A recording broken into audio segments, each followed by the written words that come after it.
pense qu'on a vraiment bien choisi le titre, parce que tout ce que vous nous démontrez à tous les deux, c'est à quel point ce titre-là, il tient pas debout. Et c'est tout. Je trouve que le titre est admirable, parce que non, mais justement, non, mais c'est très intéressant, peut-être plus au-delà de la bêtise ou de la boutade, de se dire que le discours, les mots, les concepts, les catégories qui sont utilisés pour penser territoire, développement, formation, etc., ils ressemblent plutôt au titre. Et on s'aperçoit qu'on a en tous les cas aujourd'hui deux intervenants qui nous disent que toutes ces questions, si on les prend au sérieux, il faut plutôt les prendre en dehors du titre. Et je crois que là, le jeu, le remplacement, par exemple, de gestion par intelligence et de compétences par, je ne sais plus comment, de l'invention, le remplacement de la gestion par l'invention et en tous les cas de la compétence par l'intelligence, si on prend les deux extrêmes du titre, c'est un petit peu ce que tu as essayé de nous démontrer de façon, pour moi en tous les cas, extrêmement convaincante. Et puis peut-être juste une réflexion comme ça, puisqu'on a le droit de faire une réflexion quand on est discutant. Ça ressemble beaucoup à la politique d'un philosophe qui s'appelle John Dewey et qui a énormément écrit sur l'éducation.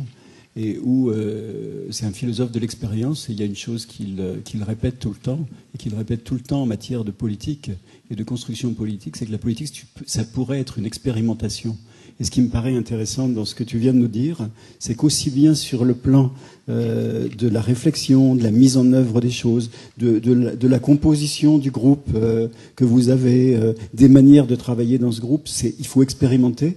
Et je trouve que le représentant politique que vous avez invité, au fond, son intention, et ce dont tu parles quand tu dis l'intention qu'il doit avoir, c'est au fond d'expérimenter des choses sans avoir d'idées préconçues sur l'expérimentation et sans avoir d'idées préconçues non plus sur là où l'expérimentation va mener. Et je trouve qu'on est tout à fait à l'inverse des politiques de gestion et de la tyrannie de l'évaluation qui existent aussi aujourd'hui. Tout ce que tu nous démontres, à mon avis, porte aussi sur ces questions. Alors, d'autres réactions peut-être à la table? Non, pas pour le moment. Jean?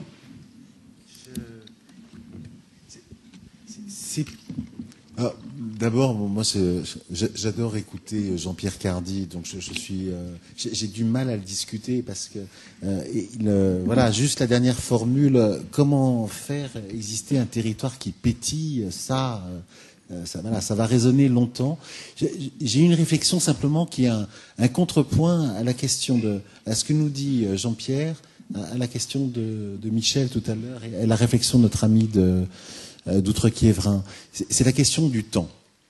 Voilà, en y réfléchissant bien, vous savez, quand on essaie de penser l'activité, l'emploi, et ce que dont nous a dit Jean-Pierre, il a dit quelque chose de magnifique de dire il faut faire attention à ces tout petits détails, voilà, des choses neuves. Et alors je me dis, il faut penser à la fois les temps longs et les temps courts.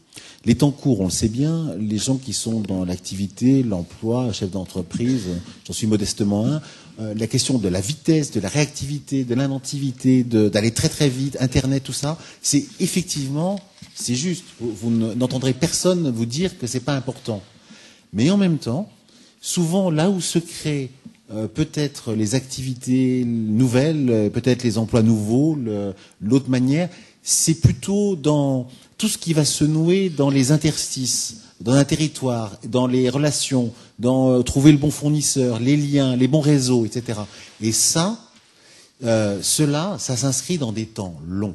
Les temps longs de la confiance, du système partagé, du fait qu'à un moment, les choses se nouent et se tissent. Et donc je trouve, lorsqu'on relit ce que nous dit Jean-Pierre, avec ce que nous a dit Alain Lipietz hier matin, si on essaie de penser ce que pourrait être une économie demain industrieuse, qui va demander beaucoup de main-d'œuvre, et de la main-d'œuvre industrieuse, subtile, intellectuelle, ceux qui connaissent l'agriculture, un bon exemple, c'est honnêtement faire de l'agriculture biologique, c'est un peu plus fatigant que de balancer du Monsanto et de la culture sans labour en Argentine. C'est un peu plus techniquement calé, ça demande beaucoup plus de main-d'œuvre. Et donc ça s'inscrit dans des temps longs de relations et de relationnel. C'est cette question-là, et ça se gère pas non plus facilement. J'ai bien aimé ta remarque, Patrick, parce que voilà, l'invention et la gestion sont deux choses qui fonctionnent pas si facilement que ça ensemble. Bien d'autres, des remarques de la salle et des discussions. voir des controverses, mais c'est pas facile d'être en controverse. Là, oui.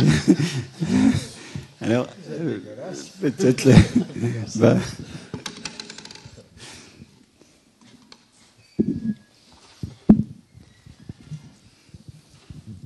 Jean-Luc Debar, président de la Maison du patrimoine oral de Bourgogne. En vous écoutant, Monsieur Cardy, on se dit que c'est une évidence, et en même temps on se dit mais pourquoi c'est si peu réalisé? Pourquoi on a tant de difficultés à être dans cette dimension-là, cette dimension du temps, comme tu dis, Jean, mais aussi cette conviction, en tout cas cette mise en rapport avec l'intelligence du quotidien. Qu'est-ce qui fait que nos systèmes sont si étrangers à cette démarche-là? Parce que c'est pas du tout, moi l'expérience que j'en ai, c'est pas du tout répandu à la hauteur, en tout cas, de ce que vous exprimez. Voilà, c'est vraiment une question. Et on a l'impression que, moi en tout cas, que chaque fois qu'on veut médiatiser cette question-là, c'est-à-dire chaque fois qu'on s'en empoigne finalement au niveau technocratique, j'ai envie de dire, ou à un certain niveau, plus on s'éloigne de cette manière de travailler, de cette approche-là. Des fois, je finis par me dire, mais un colloque comme celui-là, est-ce que c'est pas un formidable alibi pour finalement ne pas réellement faire ce travail-là, cette démarche-là? Qu'est-ce qui va en rester dans nos pratiques, à nous, de tous les jours, finalement, de cette invention territorialisée du développement des intelligences? C'est ça, Patrick. Merci, tu as complété. Moi, je ne vais surtout pas répondre à la question, parce que ça serait tuer votre capacité d'inventer. C'est quand même un peu facile. Il faudrait faire un effort. Oui, je comprends bien. Mais...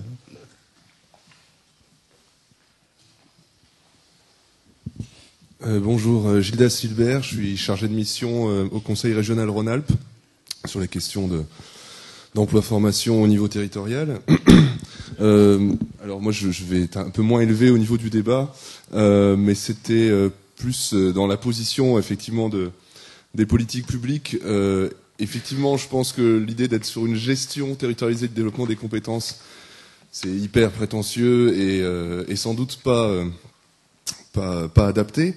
Mais je voulais juste intervenir sur ce qui me semble peut-être être un rôle dans ce domaine où les collectivités, entre autres, et autres, peuvent jouer une carte intéressante. Donc je prendrai un exemple qui en plus se situe sur le territoire de la Drôme des Collines. C'est un dispositif qui est géré chez nous à la direction de l'économie. Donc moi je suis pas dans cette direction-là, mais on y est quand même assez associé.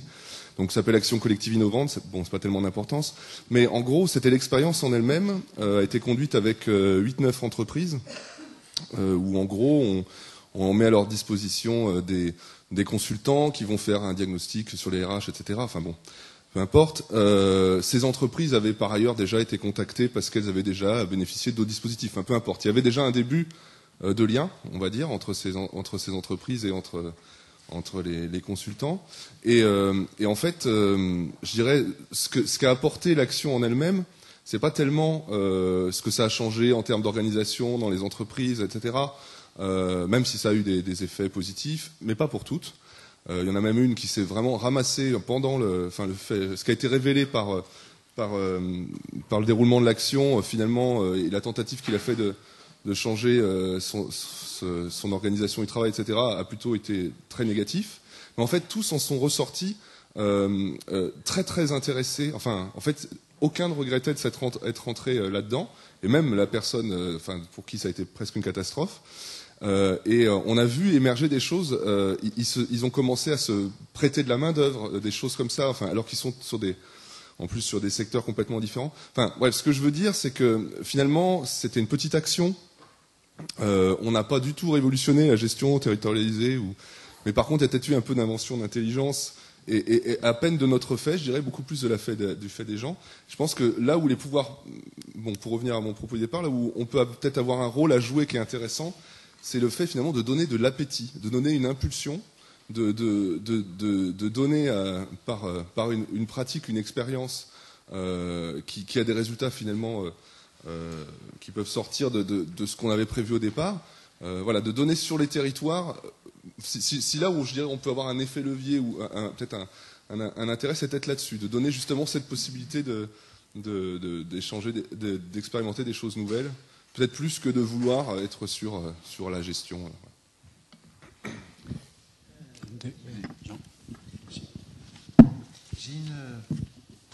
Enfin, je ne sais pas, j'ai une réflexion qui me tarabuse depuis longtemps, et à vous écouter, ça la ravive. C'est, à mon avis, ça a été dit par pas mal d'intervenants, c'est bien quand même qu'il y ait des intervenants publics sur les territoires.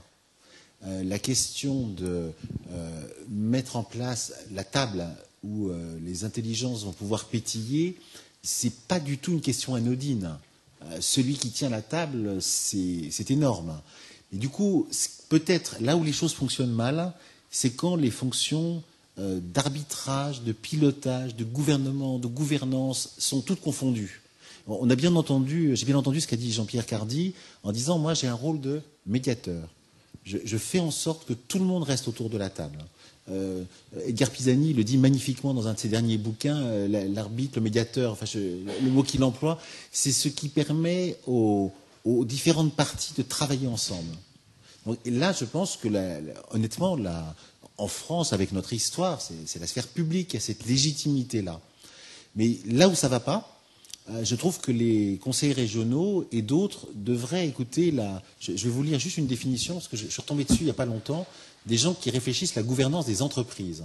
Et un des penseurs de ça, c'est Peter Drucker. En 69, il donne ces définitions-là pour les entreprises, la gouvernance. Mais écoutez bien, on peut la transposer pour les territoires. Il dit, la gouvernance d'entreprise consiste à mettre au point et à respecter les règles qui guident et limitent la conduite de ceux qui agissent au nom de l'entreprise. Voilà, mettre au point, respecter les règles qui guident et limitent la conduite de ceux qui agissent au nom de l'entreprise. Et souvent, dans les territoires, tout est mélangé. Et donc, on demande à des gens de débattre, mais en fait, la décision, elle est déjà prise et ailleurs. Et donc, ça va très mal se passer. Il ne peut pas y avoir de pétillement d'intelligence, et les gens ne viennent plus. Donc, si il y a des endroits, le conseil régional pourrait jouer des rôles, ne peut pas faire tous les rôles autour de la table. Voilà, c'est souvent, à mon sens, des choses très élémentaires qu'on connaît, que les gens de l'éducation populaire connaissent bien, les fonctions de médiation, de conduite de réunion, enfin tous ces petits détails qui vont faire que ça va se passer ou pas. C'est pas rien, là. Voilà. Juste dire ça modestement. Oui, je voulais faire une petite intervention. Sur le mot gouvernance a été prononcé, c'est intéressant, ça remplace le mot de gestion. Je reviens sur la GPEC, gestion prévisionnelle, on retrouve le mot gestion, qui n'est pas un mot très approprié. Maintenant, pour être pratico-pratique, il y a quand même des centaines d'accords GPEC qui ont été négociés, signés dans les entreprises en France, et dans lesquels, la plupart du temps, il est inscrit que l'entreprise va établir une cartographie des emplois, des référentiels métiers aux compétences, sachant que souvent il y a un mélange dans les notions. Bon, mais alors après la difficulté, c'est que très souvent c'est pas fait ou ça met beaucoup de temps. Maintenant, si on veut parler sur un territoire, il serait utile de demander aux partenaires, à tous ceux qui viennent, pas simplement d'échanger, mais d'apporter des contributions sur ce qu'ils ont fait, sur ce qui a été fait dans l'entreprise comme outil, de les mettre en commun. Et c'est à partir de là que aussi peut se bâtir une photographie des compétences d'un territoire et aussi des partenariats, des prêts de personnel, etc., qui sont maintenant cadrés dans les accords interpro, etc. Il y a des choses, il suffit pas de parler, à mon avis, il y a un moment de mise en commun. Et ça s'est fait, hein, ça se fait d'une certaine manière en Rhône-Alpes, dans la Tarentaise. Hein. Bon, voilà, on peut continuer. Bien sûr, il faut qu'il y ait un opérateur derrière, un opérateur technique et des opérateurs politiques. Une réaction ? Oui, je sais qu'il y a quelqu'un d'autre. Sollicitez quand même les réactions. Merci. Allez-y. Oui, on a. Moi, il me semble. Juste la question. Juste la question qui est posée, c'est le premier sujet dont j'ai parlé au début, dans les petits cailloux dans la chaussure, c'est l'articulation branche-territoire. C'est horrible dans ce pays. C'est-à-dire que les gens de la branche et ce qui se pense, et l'intelligence qu'il y a au niveau des branches puissent se parler, se croiser avec ce qui se passe au niveau des territoires. Quand ça fonctionne, et ça arrive dans certains endroits, c'est juste superbe. Et on sait bien, on l'a entendu hier avec l'intervention de Dominique Vial, les partenaires sociaux, comme on dit, quand il y a 73 lieux de réunion dans une région, c'est marrant, ils n'y sont pas. Hein. Donc voilà, parce que cette intelligence-là ne se croise pas. Et voilà, on a inventé des choses là-dessus. Pardon, c'est... Oui, moi j'ai retenu quelques points qui me paraissent très importants au niveau d'une gestion territorialisée du développement des compétences, notamment l'idée de produire de la connaissance, et puis l'idée de confrontation, de mise à plat des problématiques, etc. Mais je dirais que, bon, on voit bien les principes, vers là où l'horizon vers lequel il faut aller. Ce qu'on voit beaucoup moins, ce sont les pistes pour le faire, parce qu'il me semble que, d'une part, il y a des difficultés un peu structurelles à produire de l'intelligence territoriale. Quand on a parlé d'intelligence ou de connaissance, on a parlé de la connaissance des acteurs. Et il me semble que la connaissance des acteurs, il ne faut pas la séparer de la connaissance socio-économique des experts sur le territoire. Chaque acteur a l'intelligence de sa logique d'action, d'une logique sectorielle, qui peut être l'insertion des jeunes, qui peut être la lutte contre l'illettrisme, etc. Et ce qui est important, c'est de mettre au milieu de la table une connaissance partagée de ce qu'est une spécificité structurelle du territoire en matière économique et sociale. Et ça, il faut que ça soit amené, que ce soit instrumenté. Et donc, la compétence d'expert et la compétence d'acteur sont toutes les deux absolument indispensables et doivent se co-construire. Donc, difficulté, en particulier au niveau local, à construire de l'intelligence territoriale. Deuxième difficulté, c'est ensuite la difficulté à instituer cette production. Difficulté à instituer cette production parce que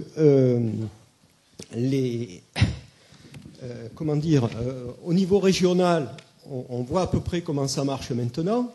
On a créé des observatoires régionaux de l'emploi et de la formation et on essaie tant bien que mal de faire travailler ensemble à travers les comités de coordination régionaux les gens qui font du diagnostic et les gens qui doivent faire des plans d'action, parce que le lien entre diagnostic et plan d'action, c'est déjà quelque chose de difficile à construire et ça c'est en train de s'instituer depuis une quinzaine d'années dans les régions. Au niveau local, il n'y a pratiquement pas d'institutionnalisation de ça. Pourquoi ? Parce que le périmètre de compétences des acteurs locaux n'a pas été défini. En matière de formation et d'emploi, les seules compétences qui existent, par exemple dans les intercommunalités, ce sont des compétences optionnelles. On peut prendre ou on peut ne pas prendre des compétences en matière de formation, en matière d'emploi, etc.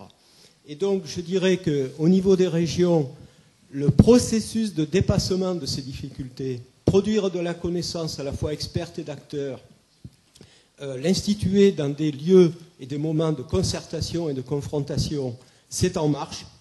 Au niveau local, ça ne me paraît pas du tout en marche et je crois que le témoignage de Dominique Vial hier en a été une parfaite illustration. Alors une remarque là-haut, puis...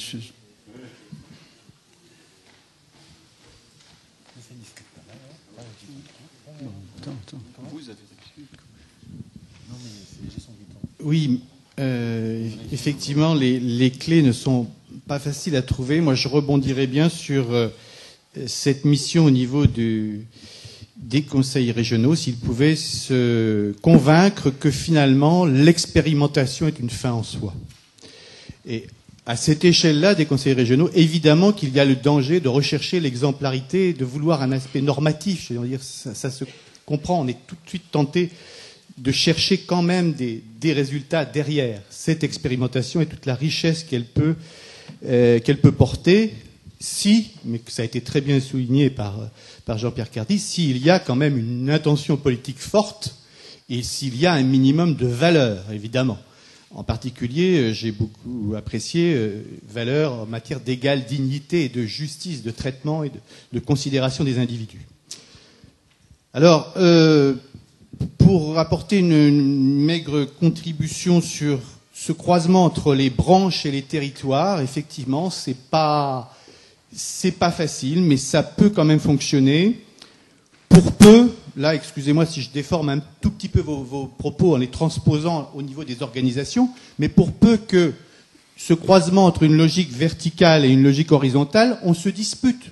Mais positivement, on se dispute. On a des choses à discuter, à se disputer ensemble, puisqu'on a une vision qui est différente du territoire, mais ça peut générer, entre organisations, quelque chose, je crois, de productif quand ça se passe bien dans cet état d'esprit, de se laisser questionner, non pas d'être porteur de la vérité absolue de par la connaissance qui reste très biaisée qu'on a d'un territoire. Accepter de se disputer pour co-construire et générer quelque chose. Et évidemment avec les acteurs en principal. Peut-être Jean-Luc une dernière fois, parce qu'on va passer à notre troisième. Ou si tu peux reporter ta question après. Non, vas-y. Simplement, Monsieur Cardy, une précision sur le Conseil local de développement. Est-ce que vous pouvez nous définir son périmètre, qui l'anime et la mise en place d'un Conseil local de développement? Je ne connais pas bien cette... D'accord, ça va être très rapide, parce que c'est un truc génial qui a été mis dans la loi Voynet. Il n'y a pas de composition.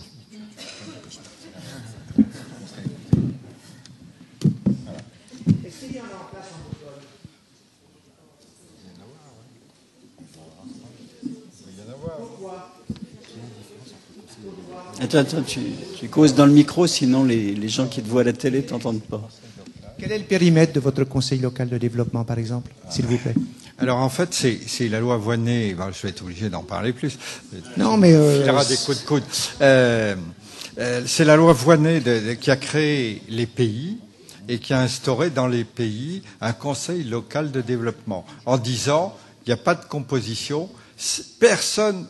Il n'y a pas de représentativité. C'est-à-dire, on compte pas les mecs en disant il y a 3 CGT, 2 FO, je sais pas quoi, tant de MEDEF. Donc il n'y a pas de représentation. Et moi je dis toujours aux gens qui sont là, vous parlez pour les enfants, pas pour les vôtres, pas pour les autres, parce que ça en général on sait. Moi, tous les gens, pour les autres, les gamins qui ne sont pas les siens, surtout s'ils vont pas bien, on sait où les mettre. Les siens, mais pour ceux de tout le monde. Donc les gens doivent être là, et ça c'est le rôle du président du CLD. Alors moi je ne souhaite pas qu'il soit élu le président du CLD. Ouais, parce que j'en ai connu qui sont élus, puis comme il y a des fois 150 personnes dans la salle, du coup ils se promènent en bombant le torse. Et en fait, il est proposé par les élus et on valide cette proposition en Assemblée générale, ce qui fait que moi, je n'ai aucun pouvoir. Je ne me prétends pas élu de quoi que ce soit. Je respecte les élus et la démocratie telle qu'elle existe dans ce pays. Mais mon boulot, moi, c'est que tout le monde reste à sa place. Parce que quand on fait une élection, il y a en gros un syndicaliste contre le président ou l'ancien président de la CCI. Voilà, j'allais dire un truc méchant sur les maladies contagieuses. Bien. On va peut-être dire au revoir et remercier Jean Besançon.